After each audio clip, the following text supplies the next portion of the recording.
coprésident des Jardins du Ruisseau. Donc, les Jardins du Ruisseau, ici, on est sur la petite ceinture ferroviaire, au nord de Paris, à côté de la porte de Clignancourt. Et on est sur un ancien quai de gare, en fait.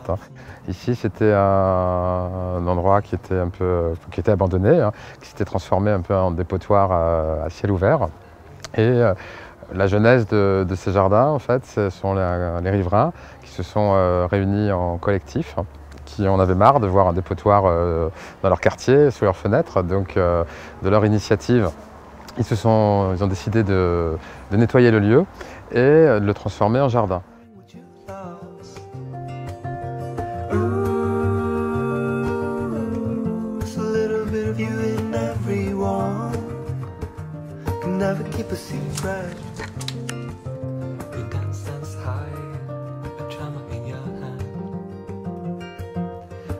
Je m'appelle Éric Picard, j'ai 32 ans et je suis administrateur, en fait, je suis référent du rucher. J'ai rencontré quelqu'un qui m'a présenté, en fait, qui m'a montré un peu ce jardin partagé. Même si au début c'est quelque chose que je connaissais mal, ça m'a assez vite intéressé parce que je trouvais que le concept était hyper original et que c'était une bulle de respiration finalement dans un univers parisien hyper dense.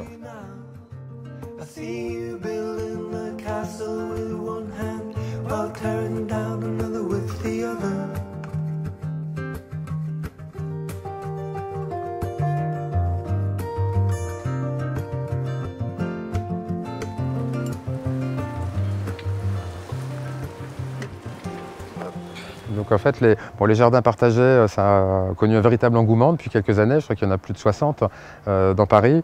Donc souvent, c'est des jardins éphémères, c'est-à-dire que les habitants se rendent compte que dans leur quartier, il y a une friche ou il y a un interstice urbain en attendant la construction d'autre chose, un terrain qui est inoccupé. Et les habitants ont la possibilité de faire une demande à la ville de Paris et de créer un jardin partagé à cet emplacement.